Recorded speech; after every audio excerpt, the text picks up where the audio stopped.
La dissidence, c'est souvent un mot qui fait peur, ça inquiète. On sent la dissidence comme une menace, ou encore quand nous avons envie d'entrer en dissidence. Nous avons peur car il faut se tenir seul, debout, seul, alors que tous les autres ne sont pas de notre avis. Prenons quelque temps pour explorer la notion de dissidence et de voir pourquoi elle est importante. Allons-y droit au but. La dissidence est importante parce que certaines personnes voient des choses que le reste de nous manque. Pour cette matière à réflexion, on va s'inspirer d'un auteur canadien, William Kaplan, qui a écrit le livre « Why Dissent Matter ». La dissidence est une action ou un état, donc on peut agir de manière dissidente ou on peut se sentir de manière dissidente. C'est l'action ou l'état de quelqu'un qui s'écarte volontairement. De quoi? De l'opinion, de la loi ou d'une prescription. Qui vient de qui? Ou bien, cette opinion, cette loi, cette prescription provient de la majorité, c'est-à-dire que la majorité des gens adhèrent à ça, et quand nous, on s'écarte volontairement de cette loi, ou qu'on s'écarte volontairement de cette opinion, et qu'on dit « Non, moi je ne suis pas d'accord avec ce que tout le monde pense, je refuse, je m'écarte », eh bien c'est une action ou un état de dissidence. Ça peut être aussi une opinion, une loi ou une prescription qui est dictée par une autorité scientifique ou une autorité policière ou une autorité d'un tribunal, un juge, etc. Donc, on peut être aussi dissident parce qu'on refuse de se soumettre soit à une prescription, à une loi ou à une opinion qui proviendrait d'une autorité. C'est très important de comprendre pourquoi la dissidence est importante et aussi que c'est pas n'importe qui, n'importe comment qui peut décider d'être dissident. En fait, pour être dissident, il faut avoir des bonnes raisons. Si n'importe qui s'improvise en disant fuck the world, tout est de la merde, puis là on commence à faire n'importe quoi, puis on fait exploser les vitrines, ça c'est pas de la dissidence, ça, au sens philosophique, c'est n'importe quoi, c'est de la violence, c'est de la destruction. Ça tient pas.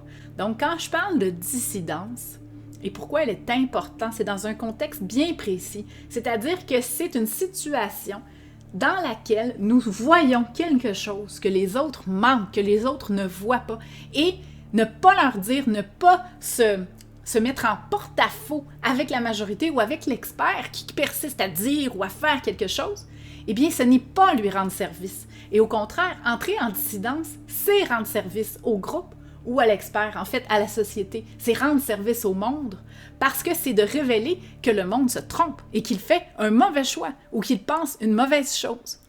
Donc, entrer en dissidence, c'est vraiment pas n'importe comment, mais c'est super important.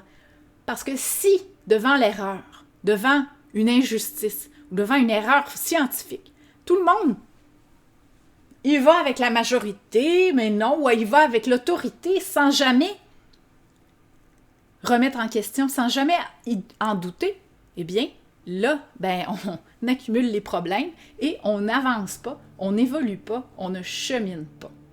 La dissidence qui est bien faite, avec des bonnes raisons, c'est quelque chose, c'est un acte qui est important pour l'évolution même de la société. Ça commence au niveau de l'intuition, la dissidence, parce que c'est pas quelque chose de réfléchi. Donc, c'est l'intuition. Ça commence avec une impression. Quelque chose ne va pas. Quand on est seul à voir quelque chose, eh bien, avant, on ne le voyait pas. Et à un moment donné, il y a quelque chose qu'on commence à trouver bizarre. On trouve, il semble que ça ne marche pas. Il y a quelque chose qui ne va pas. Donc, on part de cette impression.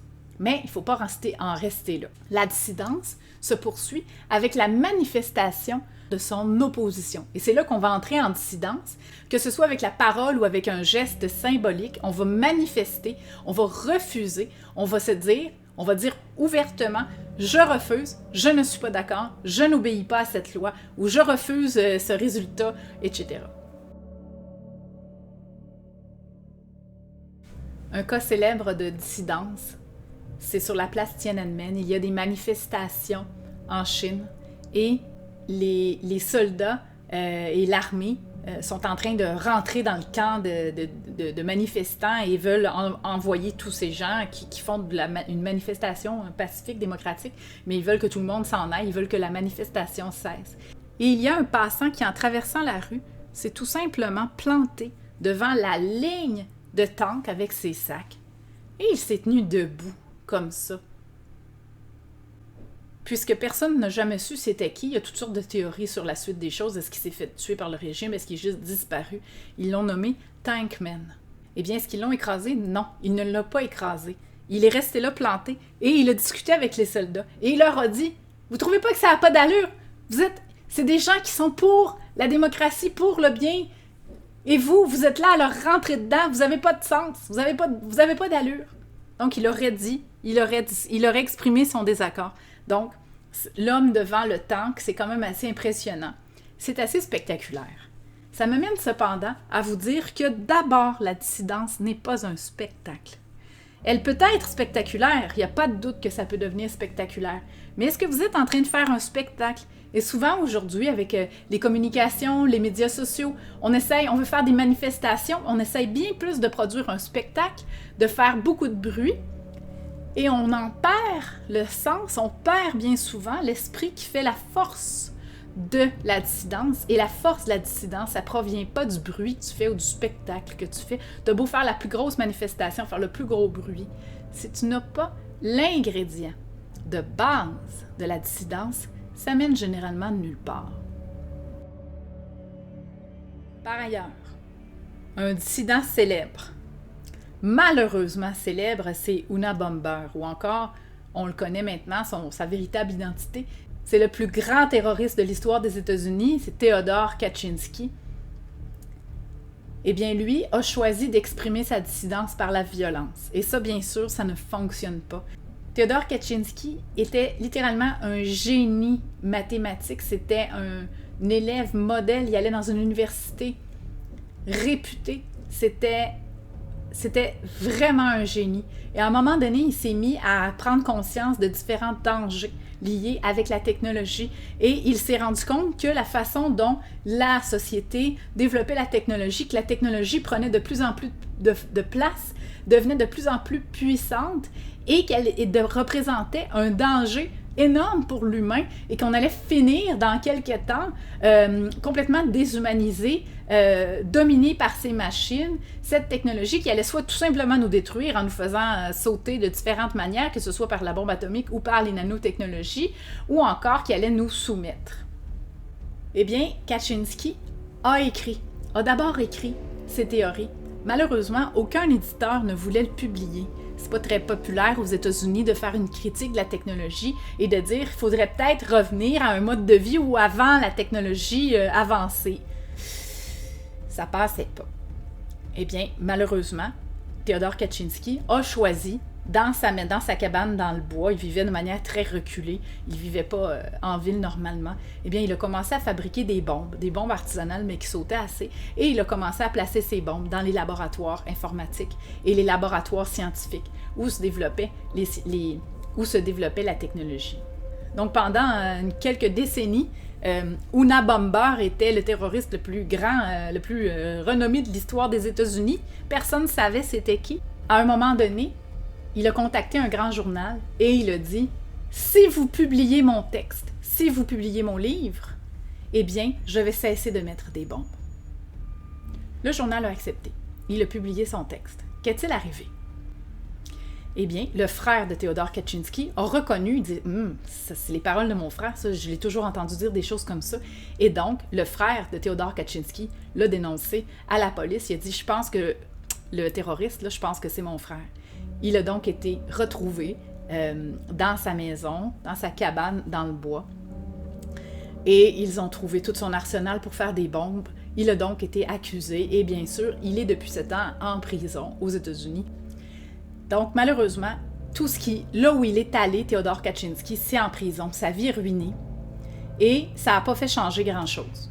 Ça n'a pas mené à ce qu'il voulait. Donc il n'a pas produit le changement dans le monde qu'il souhaitait produire. Et le fait d'avoir utilisé les bombes, si ça se trouve, ça lui a nui. Ça a été encore plus nuisible à sa cause parce qu'il avait l'air vraiment d'un fou, là, un fou furieux. Fait à savoir cependant, les plus grands technologistes de la Silicon Valley, par exemple, là où nous viennent les Google et les Apple, là où il y a les plus grands courants technologistes, le transhumanisme, ceux pour qui l'avenir de l'humain, c'est de se transformer de plus en plus en technologie, eh bien pour eux, Théodore Kaczynski a tout à fait raison. Et aujourd'hui, ces gens qui sont les plus grands promoteurs de la technologie, ils prennent les idées de Théodore Kaczynski et ils les publient. Et ils travaillent avec et ils sont d'accord et ils disent « c'est vrai, la technologie, c'est le plus grand danger. La technologie est pour l'humain et la Terre un risque existentiel. » Ils sont donc d'accord avec Kaczynski. Ainsi donc, que ce soit absolument clair, la dissidence ne doit pas s'exprimer par la violence, ça mène nulle part. La destruction n'est pas une manière juste de faire avancer des idées.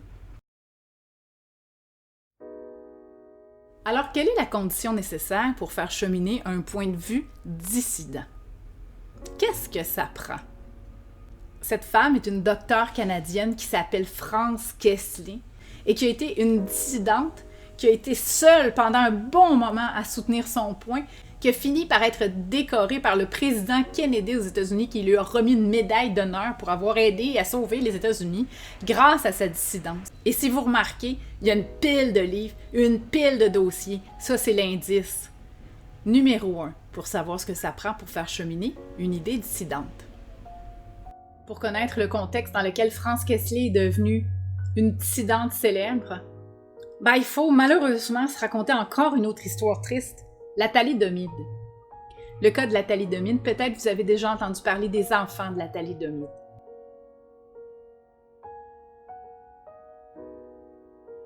La thalidomide était une substance, dont vous voyez la forme chimique, qui était à la base d'un médicament miracle, un médicament approuvé par les autorités scientifiques et qui a tourné au cauchemar. L'enjeu tourne donc autour d'un nouveau médicament qui a d'abord été produit en Allemagne et qui s'est commercialisé dans 46 pays à travers le monde en un temps record. On est à la fin des années 50, au début des années 60. Le médicament dont France Kessler questionne l'utilité est le médicament produit aux États-Unis à base de thalidomide. Elle n'est pas la seule et d'autres personnes ailleurs, en Allemagne notamment, ont aussi mené cette enquête dissidente parce que tout le monde était d'accord, les autorités scientifiques, les compagnies pharmaceutiques qui produisaient ça, tout le monde était unanime pour dire que c'était un produit parfaitement sécuritaire. Et même lorsque il y a eu des indices qu'il y avait un problème avec ce médicament, et puis là, pour l'instant, je ne vous dis pas tout de suite quel indice, et bien même devant la force de l'indice, ces compagnies et ces autorités scientifiques n'ont pas changé d'idée. Ils ne se sont pas remis en question. Premier indice des problèmes qui sont apparus avec ça, la thalidomide. Le bébé que vous voyez a à peu près pas de jambes. Ici, on a un bébé qui est né sans bras et sans jambes. Ceux qui sont intéressés pourront voir le documentaire vraiment intéressant sur les enfants de la thalidomide et cette histoire, comprendre qu'est-ce qui s'est passé, avoir le fin fond de l'histoire. C'est un documentaire qui est passé puis qui est en français sur Radio-Canada. Eh bien, racontons donc ce que France Kessler a vu et que d'autres ont vu aussi. C'est l'association entre le fait que les femmes enceintes, certaines femmes prenaient dans leur grossesse ce médicament qui calmait énormément les nausées. Vous savez, les femmes enceintes, il y en a plusieurs qui ont des nausées le matin puis ça leur rend leur vie vraiment misérable. Eh bien, ce médicament, qui a été le deuxième vendeur après l'aspirine, là, dans les années, début des années 60, ça veut dire, l'aspirine, là, c'était comme ça clenchait de Tylenol, là. Après ça, l'aspirine, ça a été moins populaire parce qu'il y a des dangers de santé, justement, que le Tylenol a moins. Mais, donc, ça a été le deuxième vendeur après l'aspirine et ça a été vendu par milliards et les compagnies pharmaceutiques et les gens qui ont inventé ça ont fait fortune. Malheureusement, bon nombre des bébés qui sont nés, lorsque leur mère avait pris ça pendant leur grossesse, sont nés sans bras, sans jambes ou complètement mal formés. Un bon nombre n'ont pas été viables à la naissance et un bon nombre sont morts pendant leur première année. Aujourd'hui, il y a encore des survivants vivants de la thalidomide et dans le documentaire que vous avez là, eh bien, vous pouvez les entendre et en savoir davantage sur leur histoire. Plusieurs de ces bébés ont été cachés, abandonnés Certains ont été adoptés par des bons samaritains qui ont trouvé un bébé sans bras, sans jambes et qui ont dit « Mon Dieu, on va en prendre soin, on ne peut pas le laisser là, c'est un bébé dont personne ne veut, on n'a pas envie, mais est-ce qu'on a bien le choix? » Donc, c'est des histoires vraiment assez émouvantes que ces enfants de la thalidomide, qui sont finalement des enfants liés à une erreur expérimentale, à une erreur de médicaments, et au fait que des médicaments ont été approuvés bien avant d'avoir la preuve qu'ils étaient sécuritaires. Et des médicaments pour lesquels on a même prétendument fait des études scientifiques, on a montré les études scientifiques qui ont été faites. Puis, quand est venu le temps qu'il y avait des indices de ça, parce que, fait à noter, anecdote pas drôle, c'est que les premiers bébés sont nés, les premiers bébés qui sont nés avec des malformations comme ça, étaient les enfants des employés de la compagnie pharmaceutique allemande qui produisait ça. Pourquoi? Bien parce que la compagnie en avait donné des échantillons gratuits à ses employés pour les remercier. Et là, les femmes de ces employés-là ont pris ça. Et elles ont commencé à accoucher de bébés complètement difformes. Alors, France Kessler, qui est une dissidente, qui est présentée comme une dissidente là-dedans, a fait une drogue détective d'elle-même, eh bien, elle n'a pas lâché. Et elle, son combat, c'était de convaincre les États-Unis de retirer le droit à commercialiser et à vendre ce médicament. Aux États-Unis, pour les femmes enceintes, surtout. Qu'est-ce qui a fait que ça a marché? Son scepticisme et son insistance d'aller chercher tous les faits. Elle disait: je sais que vous me dites que vous avez fait les études, là, puis vous êtes tous d'accord avec ça, là, puis ça a passé, là, la Food and Drug Administration a donné son accord pour ça, je le sais, mais je vous le dis, vous devez retirer, vous devez faire de nouvelles études. Et elle était la seule à se tenir debout là-dessus. Eh bien, ça lui aura valu la récompense avec le président Kennedy au bout du compte, quand la lumière a été faite et que le lien a été fait entre ce médicament et les malformations congénitales.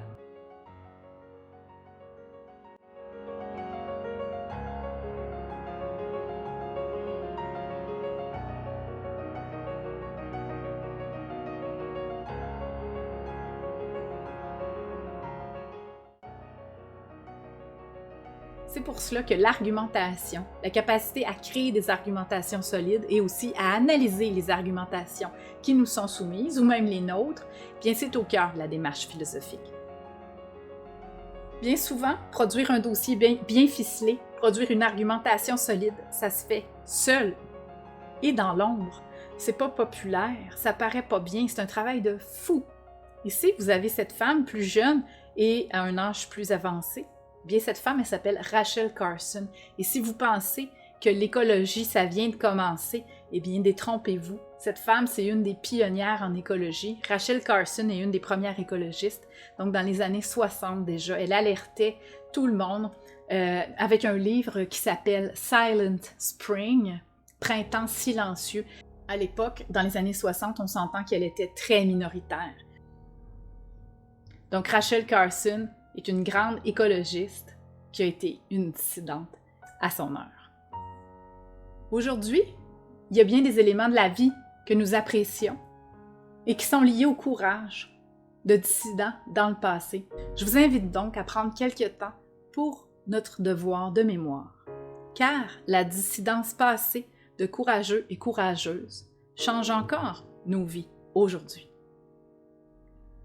Cette statue est en hommage aux suffragettes, ces femmes qui n'ont pas eu peur de se faire arrêter par les policemen pour manifester leur droit à l'égalité et demander notamment le droit de vote pour les femmes.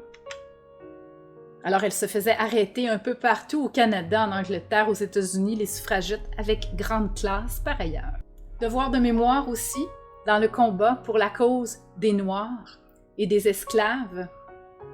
Bien, Martin Luther King étant bien connu, si vous le voyez en état d'arrestation ici, c'est parce qu'il était dissident. Et dissident ne veut pas dire violent. Donc Martin Luther King, dans ses discours, incitait les Noirs à ne pas entrer dans la violence et, oui, à manifester leur dissidence, mais toujours dans une forme pacifique et à ne jamais répondre à la violence à l'injustice par l'injustice. En ce sens-là, Martin Luther King nous fait penser à Socrate, car Socrate disait qu'une des pires choses, c'était de répondre à l'injustice par l'injustice, de répondre au mal par le mal. Et ça, Martin Luther King en a été un emblème. Et il a fait énormément avancer la cause des Noirs en ralliant de manière pacifique et en disant cependant très fort que ça n'avait pas d'allure, que les Noirs n'aient pas les droits, qu'ils soient traités comme des esclaves, etc., un peu partout aux États-Unis. Cette femme, c'est Rosa Parks. C'est cette femme noire célèbre pour avoir refusé d'obéir quand on lui demanda de s'en aller en arrière de l'autobus avec les Noirs, donc pendant la ségrégation. Elle a refusé et elle est restée assise en avant. Donc ça, c'est un acte de dissidence. Elle a refusé de se soumettre à la loi. Elle a refusé de se soumettre aussi à ce que la majorité voulait, c'est-à-dire que Noirs et Blancs étaient séparés. Et bien avec ça, elle aussi, même si elle s'est fait arrêter, elle aussi, elle a fait énormément avancer la cause. Devoir de mémoire, eh bien, il y a des esclaves aussi qui se sont révoltés et rebellés. Ici, on a des traces de fouet, de coups de fouet pour se rappeler la condition vraiment épouvantable que les maîtres d'esclaves ont fait subir à des personnes qui n'avaient absolument rien fait et qui ne méritaient d'aucune façon d'être traitées de la sorte. Des manifestations, encore une fois, pour mettre fin à l'esclavage ou à toutes les pratiques qui découlent de la culture esclavagiste et le ségrégationnisme qui disent « je suis un homme, je suis un être humain ». Donc la question, est-ce que les Noirs étaient bien inclus au centre du monde de l'humanisme aux États-Unis? C'était pas clair pendant plusieurs décennies et c'est grâce à des dissidents courageux que maintenant la condition des Noirs s'améliore. Et bien sûr, il reste encore énormément de travail à faire et on a besoin encore de dissidents pour continuer et faire avancer les choses.